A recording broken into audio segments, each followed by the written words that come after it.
તો હવે ગરમીમાં શેકાવા તૈયાર રહેજો તો આગામી દિવસોમાં કાળઝાળ ગરમીનો સામનો કરવો પડશે। તો હવે આકરી ગરમી પડશે। કહી શકાય કે આગામી દિવસોમાં ગરમીનો પારો વધશે। ઉત્તર પૂર્વમાં સાયક્લોનિક સર્ક્યુલેશન વધશે અને સર્ક્યુલેશનની અસરથી ગરમીનો પારો પણ વધશે। તો 3 દિવસ ગરમીનો પારો વધશે। 3 દિવસ પછી 40ને પાર ગરમીનો પારો રહેશે। તો આગામી દિવસોમાં કાળઝાળ ગરમી પડશે, અંગ દઝાડતી ગરમી પડશે અને તેનો સામનો કરવો પડશે। તો આગામી દિવસોમાં ગરમી વધશે। ઉત્તર પૂર્વમાં સાયક્લોનિક સર્ક્યુલેશન થશે અને જેના કારણે તેની અસરથી ગરમીનો પારો વધશે। તો 3 દિવસ ગરમીનો પારો વધશે। 3 દિવસ પછી 40 ડિગ્રીને પાર ગરમીનો પારો રહેશે। વધુ વિગતો સાથે સંવાદદાતા શિવાંશુ સિંહ આપણી સાથે લાઈવ જોડાઈ ગયા છે। જી, આગામી દિવસોમાં ફરી એકવાર કાળઝાળ ગરમીનો લોકોએ સામનો કરવો પડશે, શું માહિતી?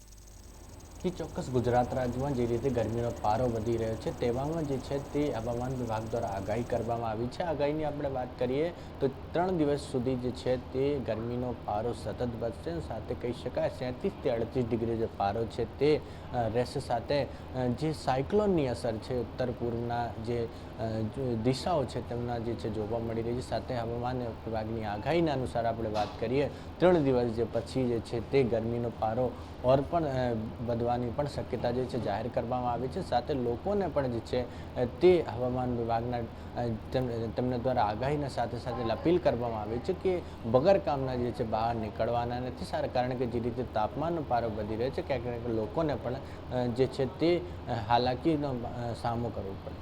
જી બિલકુલથી તમામ જાણકારી આપવા બદલ આપનો આભાર।